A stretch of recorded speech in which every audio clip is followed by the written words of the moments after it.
tukipungukiwa na nguvu, kwa imani tutashinda. Sisi asikali kwa imani, kwa shangwe tunaendelea. Hata vita ikiwa kali na tukipungukiwa na nguvu, kwa imani tutashinda. Siwezi mimi peke yangu kushinda mambo ya shetani, lakini ninaomba Mungu washa moto. Siwezi mimi peke yangu kushinda mambo ya shetani, lakini ninaomba Mungu washa moto ndani yangu. Siwezi mimi peke yangu kushinda mambo ya shetani, lakini ninaomba Mungu washa moto ndani yetu.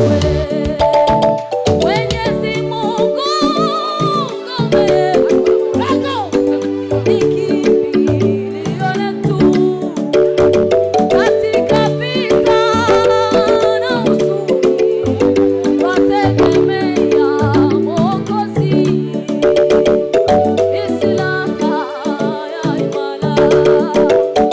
Mwenyezi Mungu ngome yetu, ni kimbilio letu katika vita na huzuni, twategemea Mwokozi, ni silaha ya imara.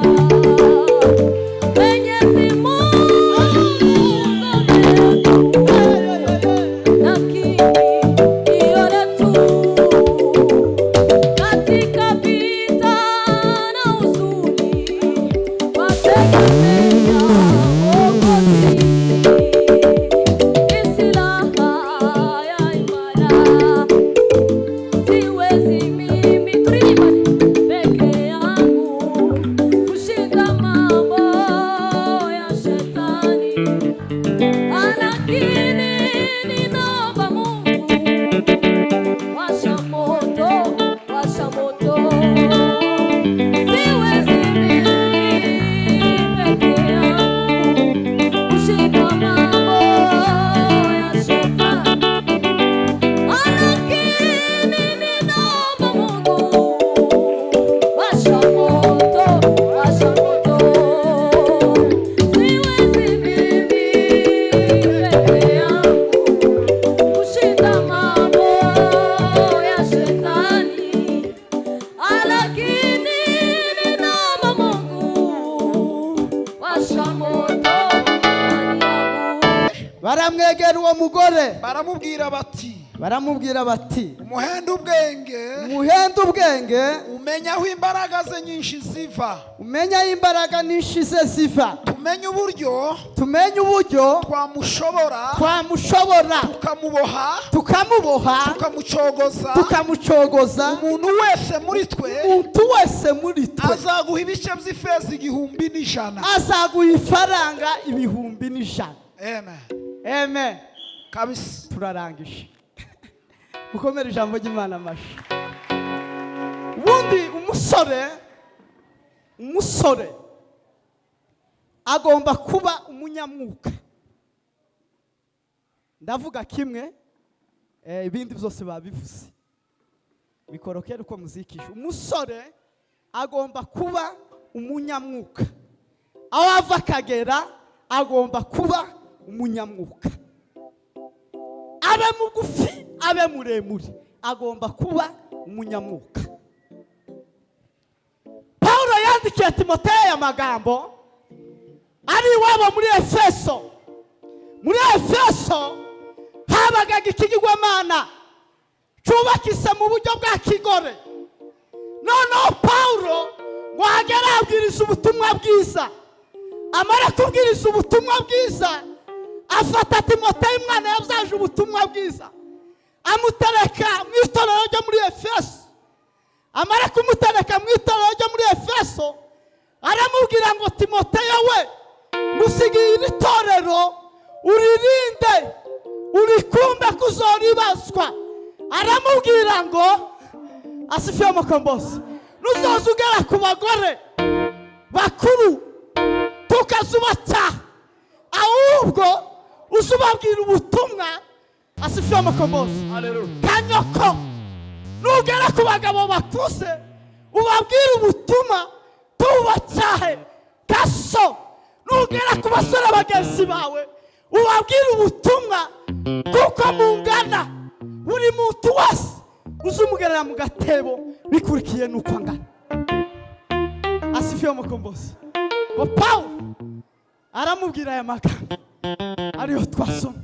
Aramubwira ngo Timoteyo we, ndabizi ko nagusigiye abagabo bakuruta, ndabizi ko bakubwira amagambo akakaye kandi akuneza ubwinshi, akuneza imitekerereze. Aramubwira ngo uzubicitegererezo,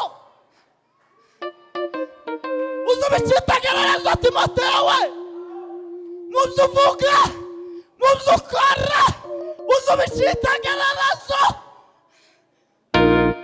Asifiwe Mukombozi.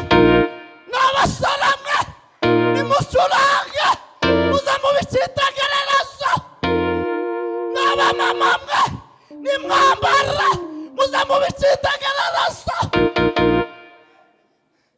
n'abapasiteri nimuyobora umukumbi w'Imana muze mubicitegererezo.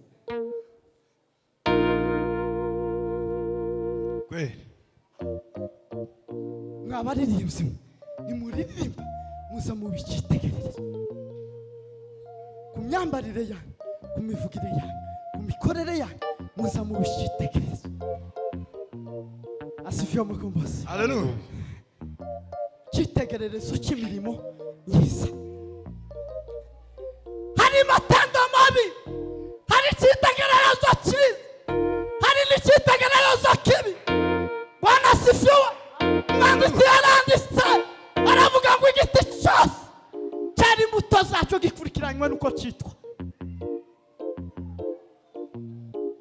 Igiti cy'amaperanti cyo kweraho imyembe ntibishoboka. Umuntu mwiza teofatikanye n'imirimo y'umuntu mubi ngo bikunde. Umuntu wese agomba kuba icyitegererezo muzakora, muzavuga. Ariko Pawulo witegereza Timoteyo, aramubwira ngo Timoteyo we, ndimukukwitegereza ngo umwuka utarugenge wara muri nyogokuroniki kamanuka no muri nyokorisi muza kwitegereza kakukubona ukurimo, zambona kwizera kukurimo. Aramubwira ngo tugategwe ubwoba n'amagambo y'abagabo, tugategwe amagambo y'abagore, tukumvira imigani y'abakecuru bashaje, y'abagore bashaje, abakecuru bapatose batacyumvima, pasiteri bapatose tukamwumve, tukumva iyo migani. Aramubwira ngo Timoteyo we, uzumva icyitegererezo mu byo ukora.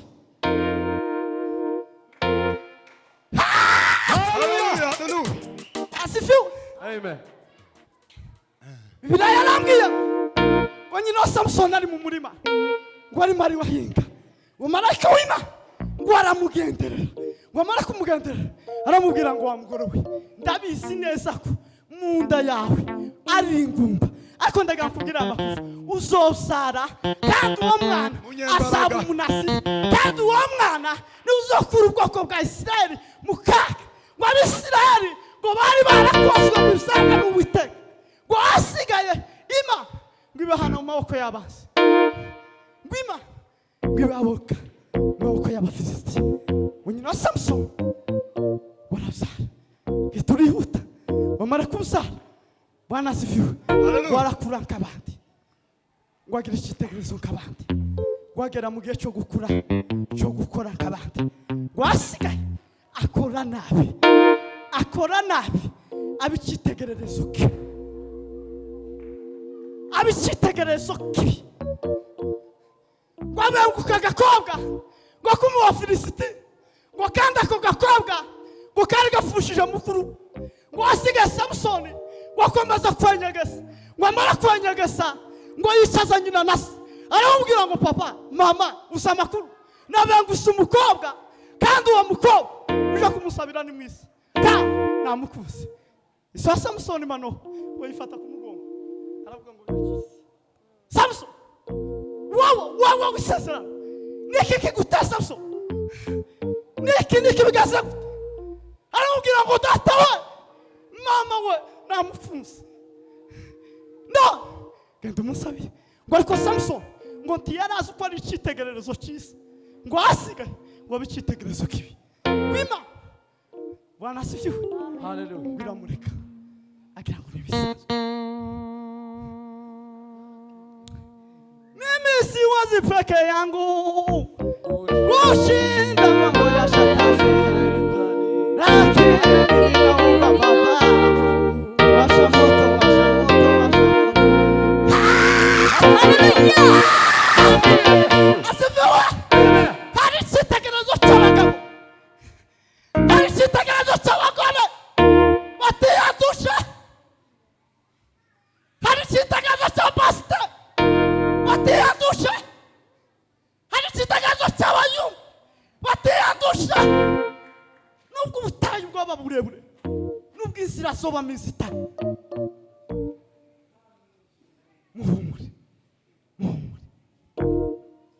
wobura wobwirirwa ariko uzujwe icitegererezo ubutayu bwaba burebure inzira ikabura ariko uzujwe icitegererezo wo kwambara nabi wojya nabi mu kambi wo kwambara nabi wo kogwa amaso acafuye ariko uzujwe icitegererezo Paulo yaranditse aravuga ngo njewe ngo uzambona binkiririye unanje kabona kibibanze mu bicitegererezo muza mureba Bibiliya namwe mureba Bibiliya mukomere mu mwami Yesu ijambo ry'Imana ribaganze amen.